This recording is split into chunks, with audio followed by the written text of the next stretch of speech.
Well, good afternoon, everyone. Welcome. My name's Andrew Watkins, and I'm the Director of Programs and Innovation with Mindgardens Neuroscience Network. I've got a nurse practitioner background, and it's really fantastic to have so many people already on the call today. I'd really like to think it's important that we start with an acknowledgement of country and that of lived experience. So to start, I'd like to acknowledge the strength and resilience of Aboriginal and Torres Strait Islander people who are the traditional custodians of the diverse countries from which we are calling from today.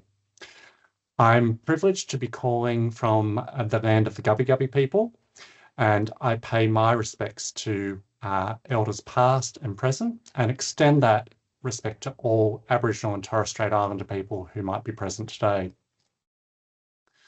I also want to acknowledge people with lived experience of mental ill health and recovery, and the experience of people who have been carers, families, or supporters. Welcome once again to the Mindgardens Psychosis Webinar Series, which is part of the Mindgardens Tertiary Referral Service for Psychosis, or TRSP. So TRSP, for anyone that's not aware, is a statewide service funded by New South Wales Health and hosted by South East Sydney Local Health District. And Mindgardens is very grateful to both of those organisations for their ongoing support of TRSP. So a bit of background about TRSP. It aims to improve the lives of people living with complex psychosis. It does this through delivery of clinical services, and TRSP welcomes referrals from across New South Wales of anyone living with psychosis and receiving care from mental health services, public mental health services, that is. It also runs education and training programs to build capacity and caring for people living with complex psychosis, and this webinar is an example of that capacity building. The webinar series is supported by Mindgardens Neuroscience Network. For those who might be unfamiliar with us, Mindgardens is a partnership between members, Neuroscience Research Australia, the Black Dog Institute, UNSW Sydney, and South East Sydney Local Health District.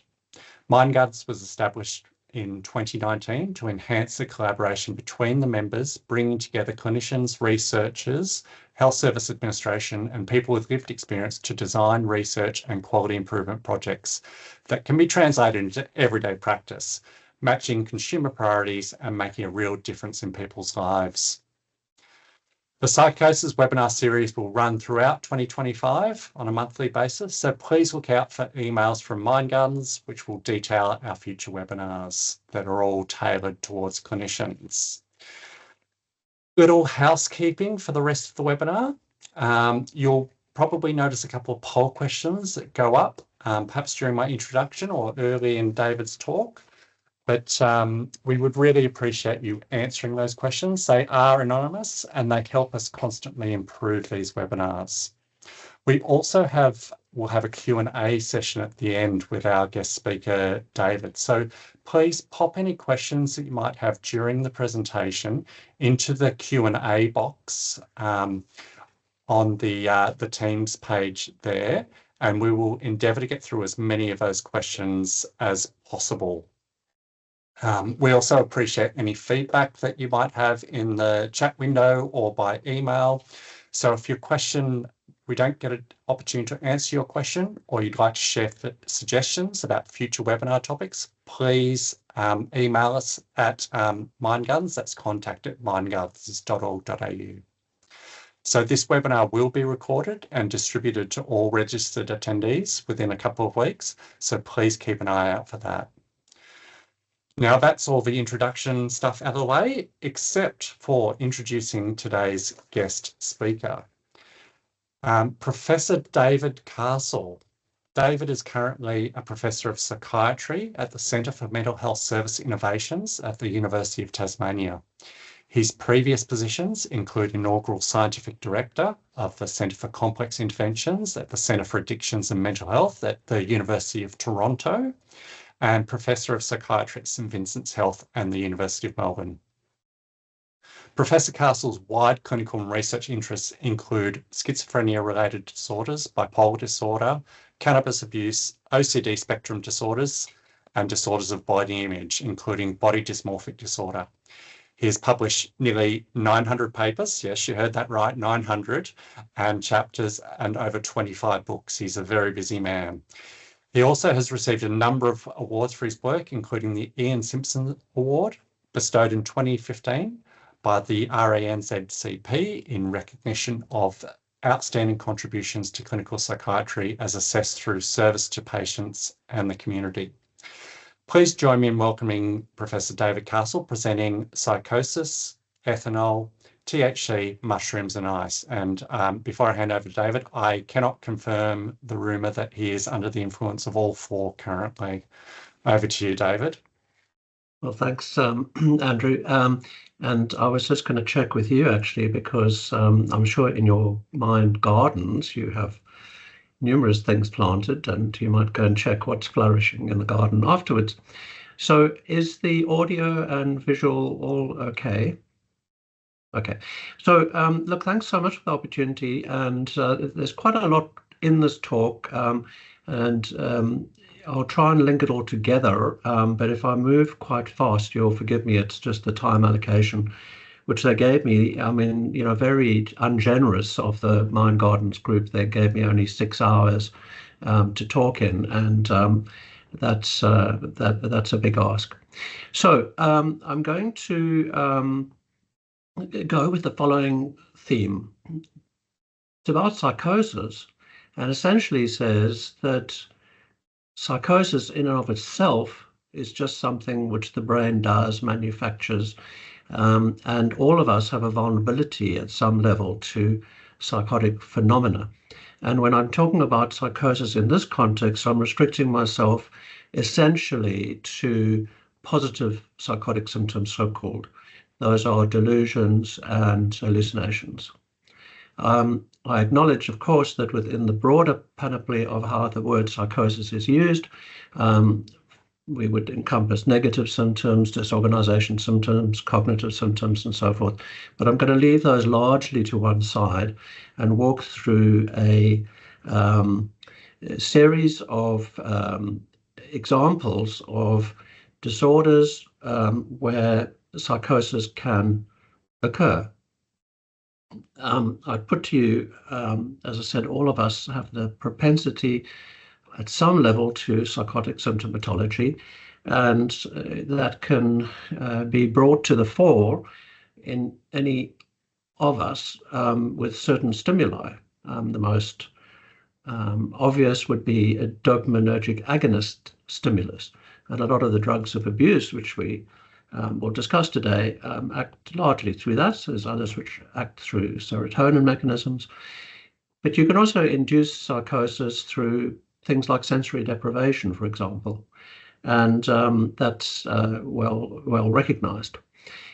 The other thing to say is that to have a psychotic symptom set has in and of itself no diagnostic implications. It's only when it's seen in the context of other phenomena and or behaviors and or the psychotic symptoms are repetitive, disabling, distressing, and so forth, that we start thinking about applying diagnostic labels.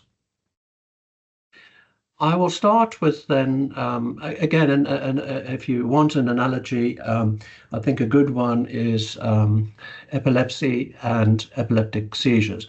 In any of us, we could induce an epileptiform seizure, for example, through ECT, but that does not mean that we all have epilepsy. Some people will have a higher threshold and some people a lower threshold to a epileptiform seizure, just the same as people have different vulnerabilities, different thresholds, different propensities to psychotic symptomatologies under various stresses. Sorry to interrupt, David. Yeah. We seem to still be on your title slide. I'm not sure whether you've just got to change. Thank you. You shouldn't be now, right? Okay. So this it just acknowledges the fact that some of these slides are from colleagues from Melbourne, Kasiang Lok, and from Toronto, Ishrat Hussain. So coming back to the beginning and asking ourselves about psychosis, well, is psychosis is it always disordered? Well, you could argue around that, and as I hope I've elucidated already, I don't believe that it has diagnostic specificity, but I'll just play a game here with this thing called adolescence. Now, I'm sure some of you probably almost certainly are living with adolescence, and all of you, I presume, has been through adolescence. And if you just think back on your adolescence, your own adolescence, or your adolescent children, or your adolescent cousins or nephews or nieces or whatever, think about some of the way in which adolescent thinking occurs. And this is not trivial. This is really important that we understand things developmentally. This is lovely sociological work from the 1970s, and it talks about how adolescents think. Of course, there's vast variation in how adolescents think, but there's these thematic components of adolescent thinking. One is this belief that they are the focus of attention. Everyone around them is as concerned and critical about their behavior as they are. So this acute sensitivity, this being rather thin-skinned, being over concerned about perceived criticism. And then this interesting one called personal fable, this experience of feeling unique, invulnerable, omnipotent. So sort of self-centeredness. Now, in some people who shall remain nameless, that persists into adulthood. And you can think of various world leaders, but I'm obviously being recorded, so I will not say who they might be, but you might conjecture, who might still hold various views about themselves in terms of personal fable in particular. Why am I putting all this up?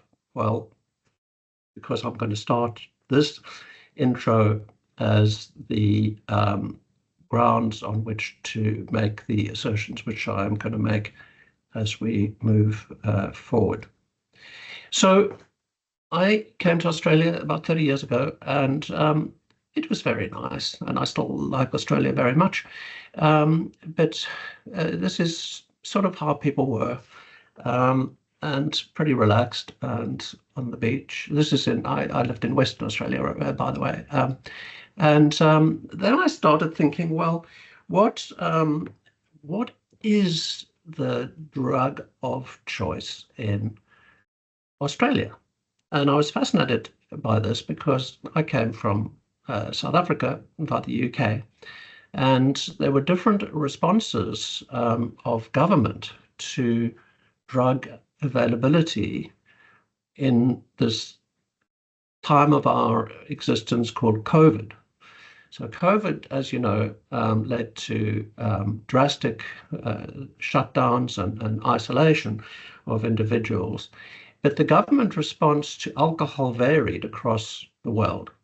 South Africa, which is, Cape Town is the murder capital of the world, they actually banned alcohol sales, and they banned cigarette sales as well. However, in our fine country of Australia, the government thought, oh no, alcohol must be made even more available. So you could get you can get this drug, which is actually arguably the worst drug of all, delivered to your front door. There was an increase, quite a dramatic increase in alcohol use, and that fed all sorts of problems and issues, as you would know. Why was this done? Well, I can't answer for everything which the government did during COVID, and some of it was no doubt sensible, some not so sensible. But at the end of the day, these were big decisions. And of course, it speaks to a larger dependence on the alcohol industry. So taking that a little bit further, is our drug policy is determined not just by dangerousness of drugs, but by money and tax. And as I said, I went from South Africa to the UK and then to Australia. In the UK, the story was really interesting. So there also, alcohol is part of the social fabric, as they say. But David Nutt, who's a very close colleague, was the drug advisor, the chair of the Drug Advisory Committee to the UK government. And he did a series of studies, and I'll show you how those studies look shortly, which said essentially alcohol is the worst drug. And he made this view of his public, absolutely true, of course. And what do you think happened to him? The government didn't say, well, thank you, Professor Nutt, for opening our eyes. We're going to make sure that we're not advertising drugs like this awful alcohol drug to our young people. No, we're going to learn from what you're saying. No, they didn't do that at all. All they did was to fire him, basically. Now, why would they do that? Well, I can ask you to think about how politicians think and what they want and don't want to hear and the influences which come on people. So I'll leave you with that little thought. Of course, this is a Mexican beer, but it's an Australian beach, I'm sure. But for the theme today is alcohol, I've said, is a bad drug. Yes, it is. But is it a psychotomimetic? Is it associated with psychosis? Well, yes, it is, in a number of different ways. So certainly as part of withdrawal, and in fact, very florid psychotic phenomena as part of severe withdrawal, as you would have in delirium tremens. It's state which is extremely dangerous medically. When I was training in medicine, saw quite a lot of people with severe alcohol dependence who went into delirium tremens, and happily I didn't see any one of them die in that state, but certainly it is described that death is not an uncommon association. But what is also very dramatic is the hallucinatory phenomena, actually seeing and absolutely believing that you're actually seeing little dancing figures and all sorts of other very, very florid visual hallucinatory phenomena, which are essentially psychotic, right? Cortical psychosis, it's called cortical psychosis. As you will be aware, this is B1 deficiency and mammillary body problem in terms of the brain. And you move from an encephalopathy, which is Wernicke's encephalopathy, to cortical psychosis. And within cortical psychosis, of course, the phenomenon which is most celebrated is the dementia component and the confabulation. So people make up a whole lot of stuff. But they also not unusually have psychotic phenomena in the form of hallucinosis. You can also have a whole lot of other things which go on with your nutrition if you have alcoholism, and that can be associated with psychotic phenomena.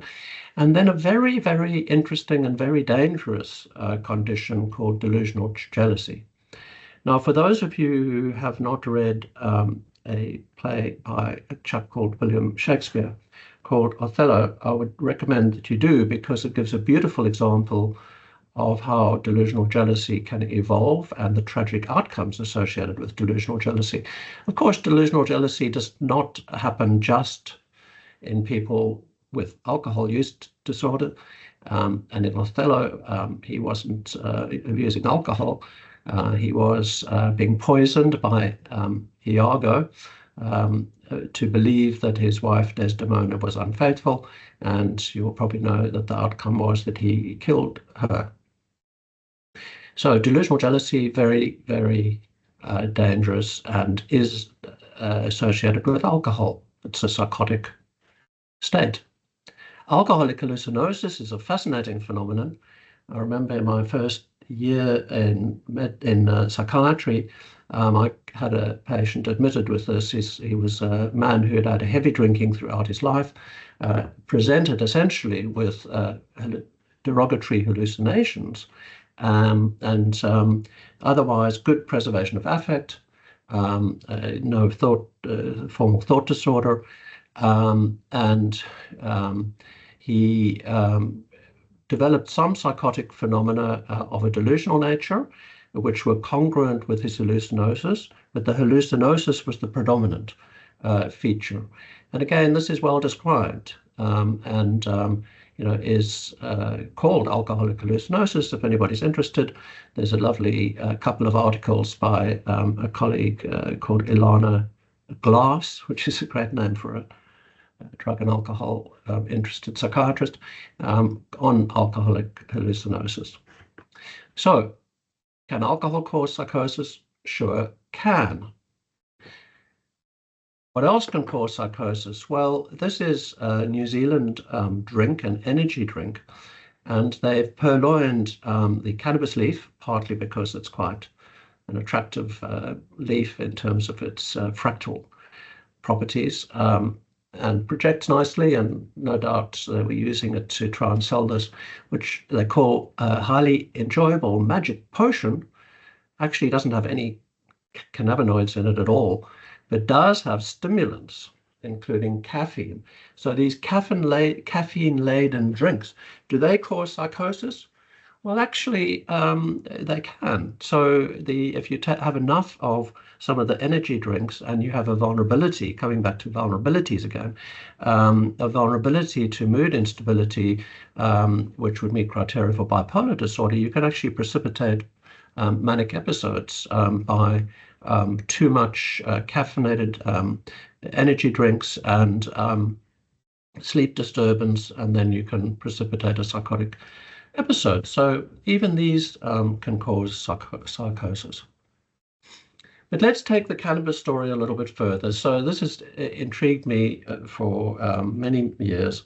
And the question, which is sometimes rather naively asked of people, is can cannabis cause psychosis? Well, of course it can. And that's partly why it is used by people, because it causes psychotic phenomena. Of course, there are all sorts of other properties. But it's been shown, if you needed it to be shown in a laboratory, it's been shown in a laboratory where Marilyn Hustis in the States gave people THC, the main psychotomimetic moiety, and showed very nicely that if you the action is via the CB1 receptors, and they're ubiquitous throughout the brain. And if you block them with a drug called rimonabant, you can actually stop the psychotomimetic actions. Is it all dopamine? I mentioned dopamine earlier. Well, it's not just dopamine, because if you block all your dopamine D2 receptors, at least, postsynaptically, you can give a drug like haloperidol or risperidone, and then give people an infusion of THC. You will still have some psychotic-like phenomena. And Cyril D'Souza, a good colleague in California, has done this work. But my favorite piece of work in this field is the one shown here by a lady called Frances Ames, and this is published in 1958. Now, all of these old papers are beautiful because they were properly thought through and beautifully produced, and really innovative thinking. Another reason I really like this paper a lot is that Frances Ames was my mother, and she was a neurologist and a psychiatrist in Australia, in South Africa, excuse me, and she managed to get hold of a lot of cannabis. The police had massive stores of it because it was illegal, and she wanted to do an experiment to see whether she could make people psychotic. And she put up a note in the doctor's tea room. You used to have different tea rooms for doctors and everyone else in those days, and got lots of volunteers to come and have some cannabis cookies after work. And she was going to film them and do their EEGs, and it was all very serious. How did she choose who was going to go first? Well, the person who, of course, is on top of the pecking order in hospitals in those days was the professor of cardiology. So the professor of cardiology was a rather narcissistic, paranoid type man in his true life. And then my mother gave him a massive overdose, not on purpose, but her maths wasn't very good, and she'd put 10 times the amount of cannabis in his cookie, and he became psychotic. Ran around saying that he was being poisoned, which technically was true, and giggling hilariously. So that was with cannabis plant, and it's beautifully described in the Journal of Mental Science. Rafi Meshulam in Israel then managed to synthesize THC, which is, as I said, the main psychotomimetic, and he then allowed other studies to be done, which were studies of dosing effects. So a group in the States did some work in the 60s using various doses. Sociologically, it's rather interesting, and none of these things would get through an ethics committee anymore. They actually used people who were prisoners who had got over opiate addiction, and then they gave them cannabis. Anyway, the long and the short was they confirmed what my mother had shown in these medical volunteers, that people could get psychotic, and most of them got more psychotic with higher doses or with high potency cannabis. But what was very interesting and important to my dialogue today is that some people have an idiosyncratic response at a rather low dose. So think about it in terms of this overriding theme of vulnerability. And Helena Verdu, a lovely colleague in Bordeaux, did experience sampling study. She got students, rated them in terms of their psychosis vulnerability using a scale called the Peters scale. It's a dimensional assessment of psychosis vulnerability. And as you will probably know, 10 to 15% of the population have had psychotic-like phenomena without any stimulus such as cannabis.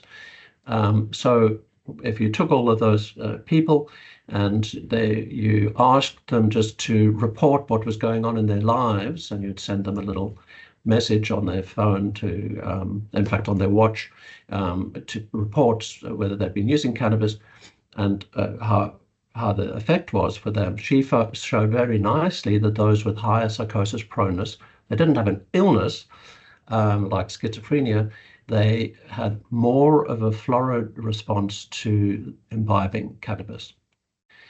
And this goes back to other work also in South Africa, where I come from Cape Town, a place called Valkenburg Hospital, and Dawn Rottenberg published this little study in The Lancet, as it happens, showing that if you looked at people coming in with a psychotic state, and they had a psychosis which looked very similar to the control group, but the people of interest here had urinary cannabinoids, so they were using cannabis at the time of their psychosis. These are what I call drug cannabis precipitated psychoses. They're often referred to as cannabis induced psychosis. I think that that's different. I think this is cannabis precipitated psychosis in people with an underlying predisposition. And the outcome is somewhat better than people without the cannabis in the urine. And what's very interesting about this in terms of the vulnerability model, Phil Maguire in the UK showed that the people with psychotic admissions in the context of cannabis use had a higher family loading for schizophrenia. And as I said, a lot of people call this cannabis-induced psychosis. I point to this again about vulnerability. It's people who have this sort of psychotic response to cannabis have an underlying psychotic vulnerability. And this study shows that if you follow them up, lo and behold, at least half of them develop a schizophrenia-like illness within 3 years. That's very short. Young males, and we're most vulnerable. We know that young males are most vulnerable to early onset schizophrenia. We know that young males are most vulnerable to substance use as well. So there's all sorts of things which go together. So what about the people who, looking at the other way around, people with a psychotic illness, we call it schizophrenia, what would their trajectory look like if they hadn't used cannabis? Well, these are data from the Australian study of high impact psychosis. And what we showed in this study, led by Nick Stefanis, was that there was a brought forward effect. So linear association with age of cannabis initiation and age of psychosis. So what it does in people with an underlying vulnerability is to bring forward the onset of a disorder, which we would call schizophrenia. And that's been shown in other jurisdictions. What about people who actually have schizophrenia? Well, we know that people with schizophrenia have an oversensitivity of the dopamine receptor system.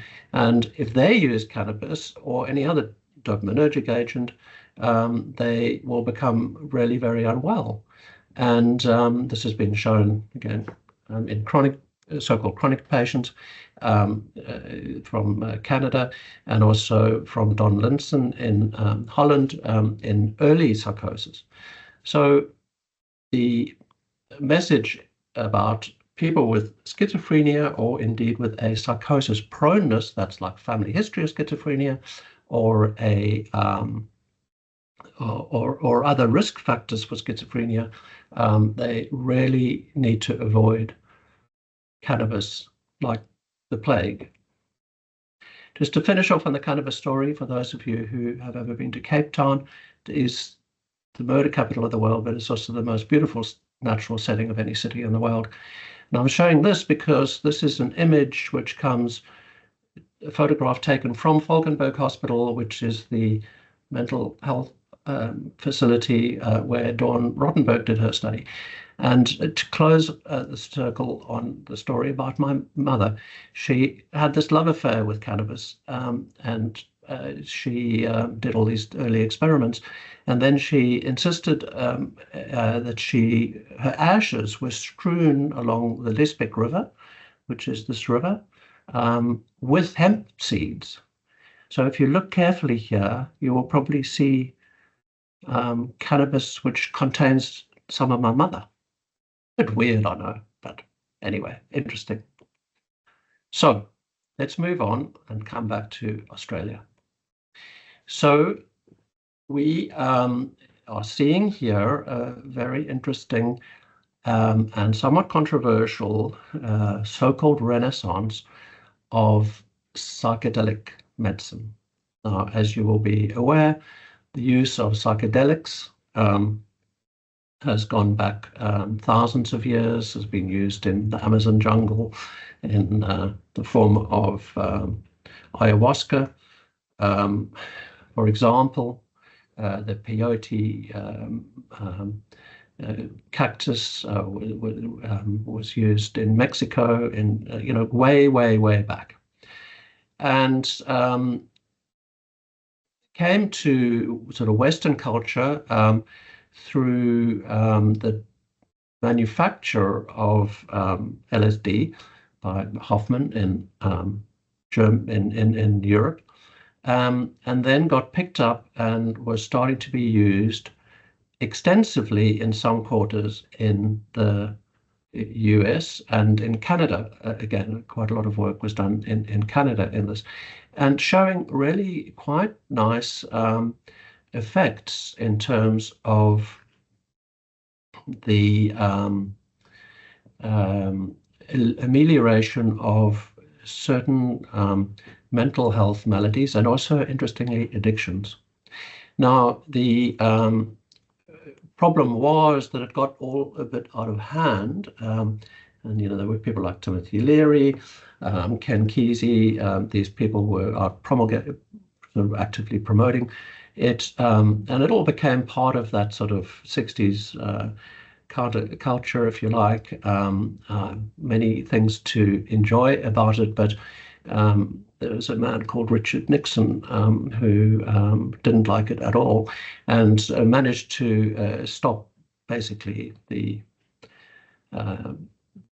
use of these drugs, made them into rescheduled them into drugs with the equivalent of Schedule 9 drugs in Australia, and basically shut down.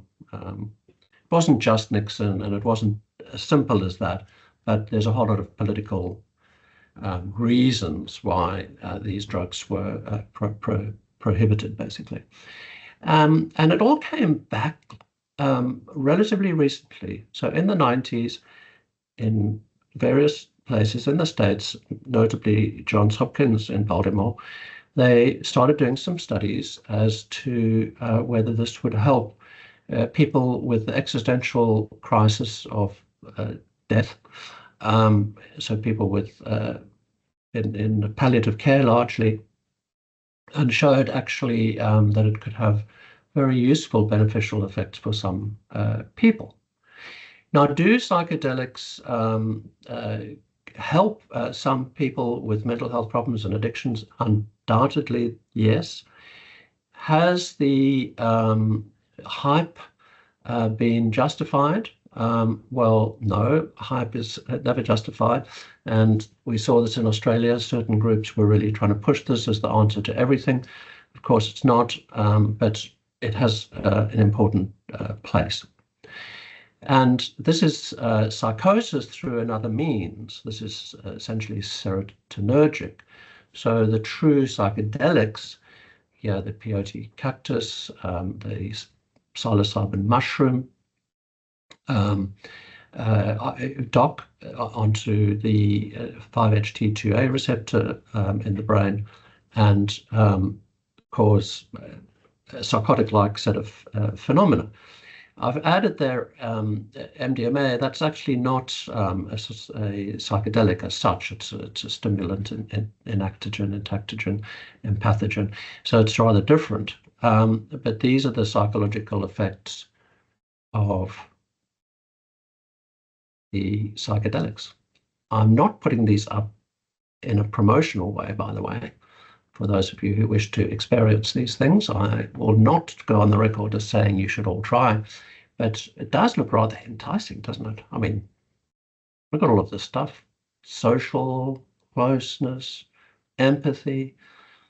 You could think that maybe there's a big building in Canberra which might benefit from this being pumped through the air conditioning so that our government will make better choices for us.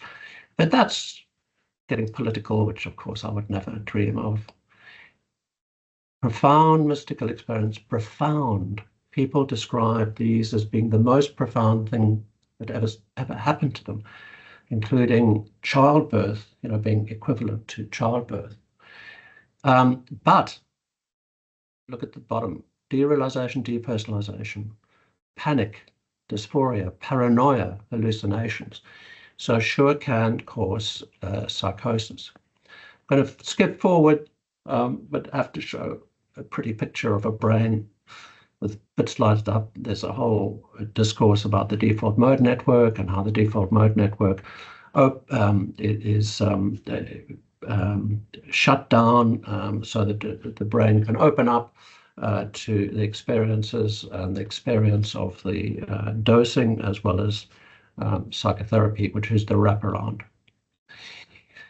I'm going to leave that with and move on to the final drug, which I want to talk about, which is crystal methamphetamine, and I'll skip over that really quickly so we have some time for discussion. This I want to share with you. I've alluded to this already, and if you haven't seen this paper, it really is worth getting hold of. It's a drug harms ranking exercise, and we buddied up with Dave Nutt, who had done this in the UK and in Europe, and Yvonne Bonomo at St. Bees led this work. And basically what you do is to get a whole lot of people, drug and alcohol experts, psychiatrists, police, people from housing, from all of the people who might have something to do with people who use drugs of addiction. And you lock them up in a room basically for 3 days and say, you've got to rank all these things according to harm to others and harm to users. And the red here shows total harm to society broadly, and then the blue is to the users themselves. And lo and behold, in Australia, like every other jurisdiction where the sort of work has been done, alcohol is the worst. That was not surprising. Look at the right-hand side of this, little mushrooms we've been talking about. Well, it sort of vanishes into insignificance in terms of harm to others. Some people have harm to themselves, and when do they have harm to themselves? Well, when they're overused and used in dangerous contexts, and or have an underlying psychotic predisposition. So in all the studies with psychedelics, we exclude people with psychotic disorders, for example. Okay, coming back, you'll see there's ketamine, which has got a new life now as an antidepressant, anti-suicidal drug. Cannabis is there, sort of about middling. And then coming back across, we're seeing nicotine cigarettes, fentanyls.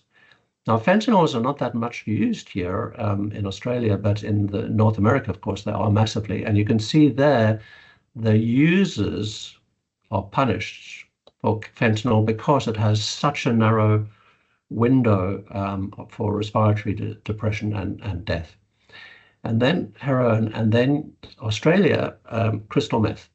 So I'm going to talk a bit about crystal meth because this is a unique finding. This is different from other jurisdictions, partly because we have so much use of crystal meth. And crystal meth can sure cause psychosis. And we know the impact with aggression, violence, impact on emergency departments. This is St. Vincent's, where I used to work. We did a study looking at aggression as a marker, and found a big increase over the period from 2013 to 2014 in terms of aggression. And we went back and looked at what was driving that, and the driver, especially of threats towards staff and patients, property damage, and inappropriate sexual behavior, driven largely by crystal methamphetamine. Of course, the big predictor overall of aggression and violence was alcohol. So always remember that. We've got to see that all these things in this context. But certainly anybody who has worked in mental health services would have seen, or in emergency departments would have seen, the catastrophic consequences of intoxication with crystal methamphetamine. And people who use these drugs, it's not that they're bad people, but this is a very bad drug. And I would say for pretty much everybody. Can you use a little? Can some people get away with using a little of it every now and then? Well, yes, we know that. But it's very, very, very, very addictive, and it's very, very, very likely to lead to psychosis and bad behaviors. I won't go through this because it's a little complicated. The long and the short is that this shows that validates what I was saying about drug-induced psychosis. So with crystal meth, similar to other drugs, there is an intoxication, which is a true methamphetamine-induced psychosis. But they generally have a short stint in the emergency department, often highly aroused, maybe paranoid, but they settle quite quickly with various drugs, which we give them. And they don't land up being in hospital for a prolonged period. The people who land up in the hospital for a prolonged period have usually an underlying psychotic predisposition. Some of them would have schizophrenia. So again, it just reinforces this notion about that latter group being drug precipitated. These are rather old data I'll show you, but I like them because they give us a sense about what's happening over time. First is from 2013 National Drug Strategy, about 2% past 12-month use of amphetamines. In fact, this is methamphetamine. And what's important is that over time, from 2007 to 2013, you can see a big increase in the use of crystal methamphetamine, so different from speed or base or others, and it's mostly smoked. And the smoking, of course, you get immediate delivery to your brain, and it can have very profound consequences. And these are the hospital separations from 2008-9 to 2013 for methamphetamine-related reasons other than coke. And that translates into hospital separations for psychotic disorders. So again, coming back to my theme, these drugs cause psychosis, and they cause nasty psychotic episodes, some of which become very, very persistent. I went to Canada for 2 years. This is how most Canadians look. Pretty impressive people, actually. And they said, oh, we don't really have a big problem with crystal meth. I said, okay, well, let's look at that. So I went and spoke to the emergency department, and at the Centre for Addiction and Mental Health in Canada, where I worked, it's a standalone emergency department for drug and alcohol and mental health. And I said, are you seeing crystal meth? And they say, oh my goodness, yes, we are. I'm sure we can show that. And here we have shown it. This is a published paper led by Vitor Tardelli. And what we've shown here is an increase from 2014 to 2021 in emergency department and inpatient admissions with crystal methamphetamine. Now, in the States and Canada, North America, it's often mixed up with fentanyl abuse. And that's, I mean, they're obsessed with the whole opiate story, which is understandable given the impact of that. But people use downers and then an upper, and that's increasingly the case. How does it work? Well, it's not just dopamine, by the way. It's not just dopamine release. But for those of you who are hungry, when you have your lunch after this, you're going to be releasing about 50 dopamine release units. If you have amazingly good sex, not that I'm advocating this, but if you do, then you're getting double that in terms of dopamine release. But using meth, oh my God, look at it, it's stratospheric. Of course, it's much more than just dopamine, also noradrenaline and serotonergic effects. So that's why you can get serotonergic toxicity. You can get adrenergic override, which can result in all sorts of problems like high blood pressure, stroke, tachycardia, aortic dissection, lots and lots and lots of different things can happen. There's also a very interesting long-term problem of cardiomyopathy associated with crystal meth. And this is how it goes. It's a very, very addictive because it's so immediate and so arguably enjoyable. I mean, some people get a very unenjoyable time because they get very paranoid and psychotic and land up doing things which they later terribly regretful about. But if you have that run and intoxication and then you have a crash, what are you going to do? Well, you're going to want to get back on the run. So this is unfortunately what happens. Short-term effects, as you will all be aware, well, they're stimulants. So they increase your confidence, your wakefulness. In terms of physical manifestations, I think teeth grinding is a really good clinical sign. Of course, tachycardia can lead to panic. And of course, a lot of people get irritable, agitated, and often very aggressive and very sexually driven, And that can have all sorts of problems in and of itself. And then people can become psychotic. Now, what's their vulnerability to psychosis? Well, again, like any other drug, and similar to what I've been saying throughout this, they become psychotic more likely if they have an underlying psychotic predisposition. If they're using a lot of it or very high potency, and this is the other problem For Australia, in terms of ice, it's gone from rather low potency to very high potency. And then, of course, there are long-term effects in terms of mental health, in terms of dentition, et cetera, et cetera. Interestingly, next to alcohol, it's probably the most likely drug of these to cause cognitive problems, and induces a state in the brain called the Warburg effect, which is basically a shift in your metabolism in your brain. And as I said, can cause psychosis, and acutely, and some people, maybe a third, develop a long-term sort of almost burnt out state, which is similar to chronic schizophrenia. This is work from a PhD student I had with Rebecca McCatton. We are not very good at treating it.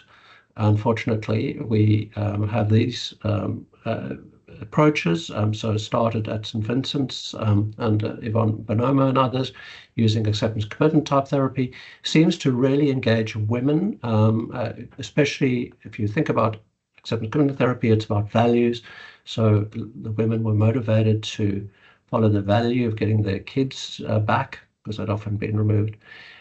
We did this work slightly bigger scale in Canada, and showed really nice outcomes, and we are working on setting up a study now here. Pharmacotherapy, really not very exciting, very dissimilar from the opioids, where there's substitution therapy, which works very well. This is a review from the Sydney group, and it shows not very exciting outcomes, including for things like varenicline. One exception, in my experience, methamphetamine. Methamphetamine has a place. Most of the studies are of the subgroup of people, men who prefer sex with men and use amphetamines in that context. Methamphetamine can be quite helpful in that particular subgroup. Replacement therapies like Dex and methylphenidate, not brilliant. And then, of course, looking at other things which try and address the brain damage problems associated, include all of these addressing excitotoxicity, neuroinflammation, oxidative stress. So I'm going to finish, and I will leave these slides up because I was asked to do that. So for those of you who didn't like this talk, you can come to, I'm sure, what will be a much better talk by Ashwin on the 13th of August. Well, Ashwin's got a lot to live up to, David. That was a very impressive presentation, highly informative, but also done in unique David style, which was very funny and entertaining. I often think that, if you hadn't have become a psychiatrist, you might have got a gig as a dry stand-up comedian. I think I can see it there with you. So other people have been talk show hosts and did quite well in their lives. Indeed. Thank you once again. We've had questions which we're running out of time, but people do want to slip in some last minute questions into the Q&A. That's fine. But I might start off with one here, David, which is for someone who is diagnosed with schizophrenia, who is being treated on antipsychotic medication, but also dependent on cannabis. If they were to give up that cannabis, could that then destabilize them and potentially make their psychotic symptoms worse? Very interesting and important question. And the answer is it can happen in the short term, because cannabis is an addictive drug and there is a withdrawal. The withdrawal isn't as profound as with things like alcohol, for example, or nicotine, because cannabis is very long half-life. It sticks around. If you're a chronic user, it's going to stick around in your brain for about a month. So, but we do bring people into hospital when they've been using cannabis, and we stop it abruptly. Well, I always fondly think in an inpatient unit they don't use it, but actually it's probably they score more of it in the inpatient unit. Anyway, I won't go into that. There's the withdrawal, and often we misinterpret that and medicate people more. But the other thing, which is an important thing, is that people can, if they stop cannabis, they can get a whole lot of their function back.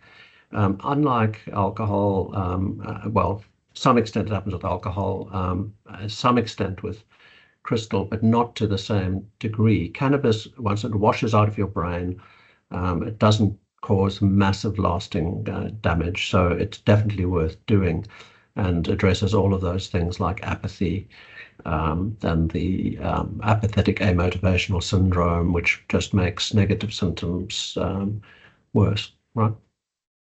Thank you, Dave. Very well answered and dispels a few myths out there as well. Another question that's come through is asking about the substances that you discussed in general and their potential to cause enduring psychosis. Yes, this is, again, complicated because I've spoken a lot already about underlying vulnerability. So cannabis is the one which has been looked at most, I suppose, scientifically, and there's some lovely cohort studies, which, including the Dunedin cohort, which followed up people for 30, 40 years now, and showed that if you used cannabis when you were in your teens, it has to be pretty heavy use. Your risk of schizophrenia or schizophrenia-like illness later in life is increased. You've got to ask yourself, is that actually causal though? Because it might well be that they have a psychotic underlying predisposition anyway. And we know that, for example, some of the genes which predispose to schizophrenia also predispose to cannabis use. So there's that. There's also the issue that if you think about schizophrenia, early onset schizophrenia in particular, there's often a long prodrome, and the prodrome is Heinz Hafner, for example, in Mannheim, showed in the ABC study, can go back for years, and it's mostly characterized not by psychosis, but by depression, anxiety, sleep disturbance. So, people use cannabis to sort of self-medicate that sort of set of symptoms. So it's a very difficult thing to answer definitively. However, most people now would accept that, yes, early heavy use of cannabis could be associated with an increased risk of later schizophrenia. And some of the people with crystal methamphetamine, for example, have the same, have that very poor outcome, which argues, is that going to happen anyway, or do they have an underlying vulnerability? I would say everything is about vulnerability. Well, I think that's very true, and I would agree with you. I've noticed it's just clicked over to 1 p.m. I would like to pepper you with questions all day personally, because I just find it really interesting to hear your response. Maybe you could take over from Dr. Carl on Triple J, fill his spot or something like that. But I just want to thank you very much for sharing your time with us today. It's greatly appreciated. And if we can give a virtual round of applause for David, that'd be fantastic. And just to remind people of our presentation, our next webinar will be in August, and it will be Associate Professor Ashwin Rathish, and he will be presenting on evidence-based treatment for bipolar disorder. Thank you all very much, and look forward to seeing you next time. Thanks, everybody.